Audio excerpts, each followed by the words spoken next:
Now to a CNN News 18 exclusive, the Bitcoin frenzy has taken over the world, but this cryptocurrency bubble has a dark side to it.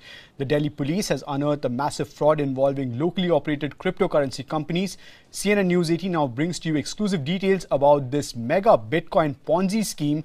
Delhi police confirms that they are keeping an eye on the activities of a few alleged cryptocurrencies like LLC coins, Bullcoin, Lakshmi coin, which claim to have RBI's approval, but their claims are completely false. Cashcoin is also one such alleged cryptocurrency. More than 8 complaints have been made. 5 FIRs have also been lodged with the Delhi police, which has made 1 arrest in this new Ponzi scheme. The financial fraudsters are clearly taking advantage of this mania for cryptocurrency. And to get a better perspective on what exactly is this fraud all about, I'm being joined in the studio by Mr. Himanshu Verma. He's an employment and economic expert. Very good morning to you, sir. Himanshu, could you give us a better idea about how exactly does this fraud take place? Who are the people targeted and how are they targeted? Sure. So, Edwin, we need to understand that there's several kinds of fraud which are happening. One is the kind of fraud where people are running new cryptocurrencies, like we're talking about Cashcoin and certain other currencies, ATCs, Lakshmi. So what they are doing is they are setting, there are few investors which are coming together. They are setting up a new cryptocurrency. They are investing their own money and then running it as an MLM scheme, multi-level marketing scheme. They are instigating people, pushing people, motivating them to invest money, assuring them high returns post a certain amount of time. Let's say there's a currency which starts from 1 rupee, so they on their own self. So there's no, there's no technology which is brought into focus there. What they are simply doing is it's an MLM scheme. They'll invest, they'll want and they'll motivate people to invest in this when the prices, certainly to a bit extent would go high. They'll take off their money and the people would get duped. So this is what it is happening. This happened in the Cashcoin case also, where 50 crores, around 50 crores of rupees was duped from the people. So Himanshu, what would be your suggestion to people who may have already been approached by these fraudsters? How do you find out whether a person is actually invested in Bitcoin, and how do you spot the fraudster? Sure. See, the idea is very simple. Since the Indian government has not legalized it, so they are not giving any registrations or they are not registering any exchanges for the Bitcoins or any cryptocurrencies.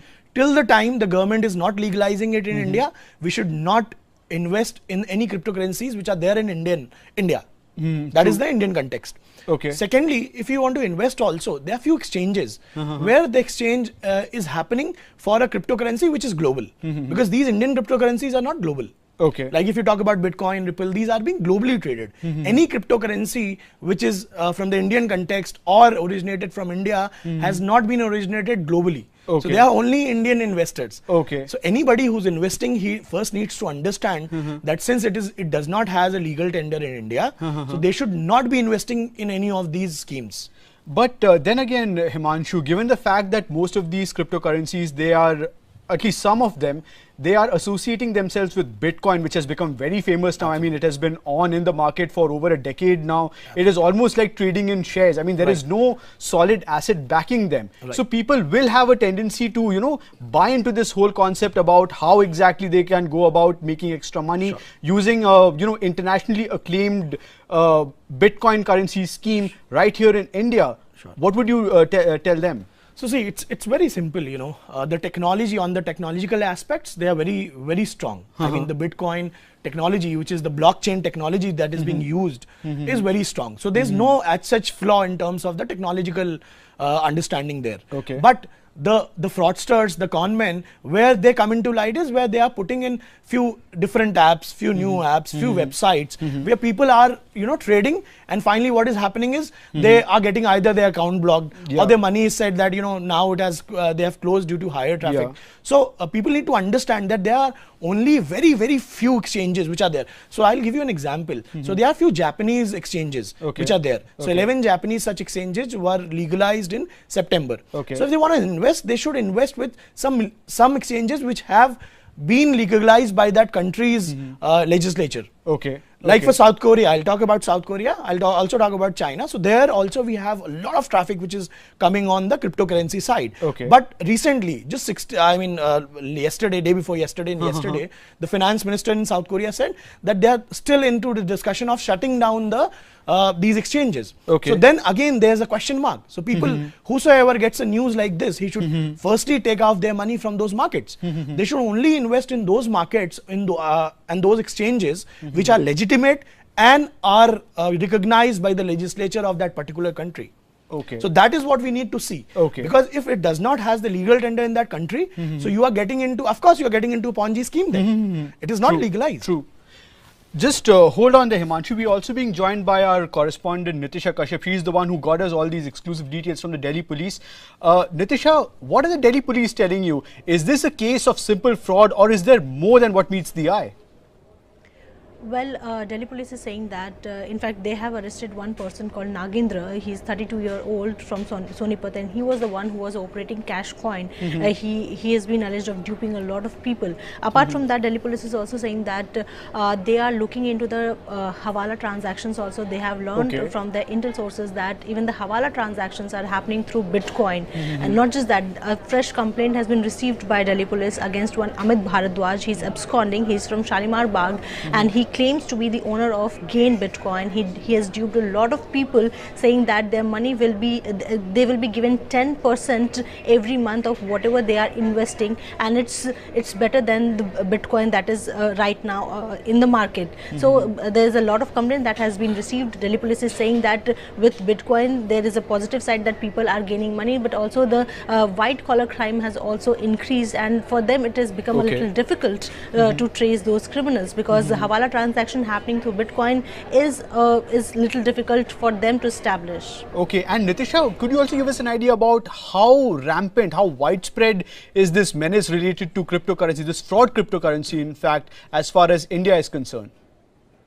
Well, if we talk about the investigative agencies, even the national investigative agencies are also looking after this these cases. In fact, if we talk about just Delhi police so far have lodged 5 FIRs and more than 8 complaints have been lodged with respect to Bitcoin. Now, these complaints are of different nature. These also include the ransomware attack. There are 3 businessmen who have lodged an FIR with Delhi police, saying that their system have been hacked and they are being asked to pay in Bitcoin. So all these are under investigation. So far no one has been arrested in these cases, but Delhi police has said that they have, in cases where they have the complainant has received email, they have traced the email to US, and in some cases the complainants have also received call asking them to pay in the Bitcoin. So they are saying that they are looking into all this chain. Thanks a lot for those information that you're giving us, Nitisha. Himanshu, you just heard what Nitisha had to say about how the Delhi police is also finding it a little difficult to trace these transactions.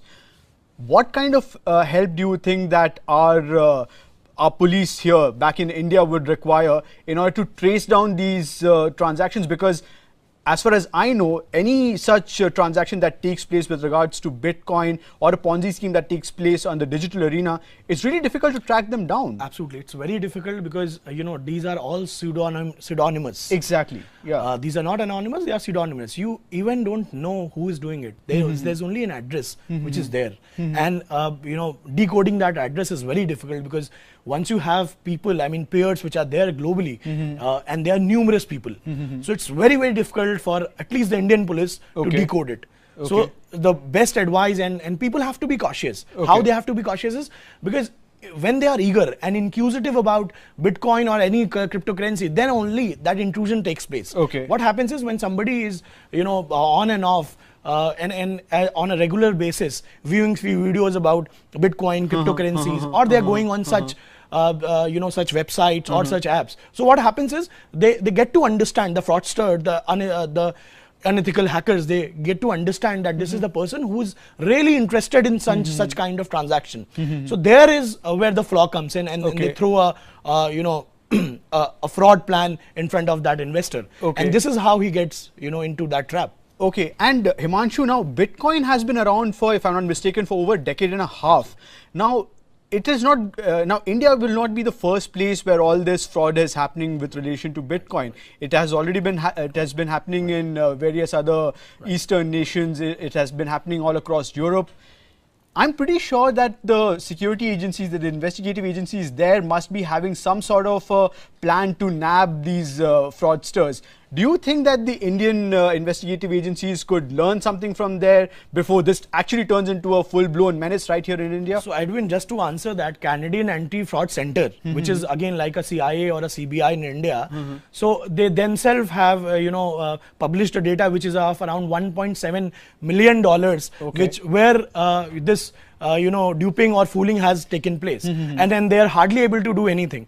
They're just informing people, and they are making them cautious about not to get into any such schemes. So are you saying that as on date there is no set mechanism to catch or trace these people? They're almost helpless, almost. I mean, to an extent. They're only because what is happening is if these people are coming into a MLM scheme or something, they have their coordinates there. But if in case they are into the natural mining piece, what they're doing is they are utilizing your CPUs, they're utilizing your energy over there on your systems. They're analyzing, they're also utilizing your time. That is, they'll ask you to view some videos where they are making some big time money there. And so what is basically this is a fraud where not a lot of investment is required. Absolutely. So I'll give you an example for this. Let's say 1,000 people at the same time, their CPU is being utilized, their energy is being utilized to mine a Bitcoin, and certain part of that Bitcoin, maybe so I'll give you an example for this. Around 10 crore satoshis, which is again a digital coin, converts into 1 Bitcoin. So what they're doing is they're sending it to 1,000 people. These 1,000 people are being used. They are used to mine these satoshis for them, and then they collect it and they get a certain part of Bitcoin, and they then finally tell you to watch some videos, or that your account is blocked, or you've not done something certain on a basis. So this is how you get duped. So that's very tough altogether. And second is the MLM schemes which are running. So these MLM schemes can any which ways be traced, where people are there existing in your own country. But if you talk about the global cheats and fraudster, it is very, very difficult. In fact, almost impossible at this point in time, where Canadian anti-fraud centers are also reporting about the same. So it's difficult. Himanshu Verma, thanks a lot for elaborating how exactly this fraud goes by, and we hope that the viewers who are watching CNN News 18 might have been able to pick a few tips on how to avoid these fraudsters who are related to cryptocurrency companies. With that, we have to get into a short break now, but more news and updates continue here on CNN News 18. Stay tuned.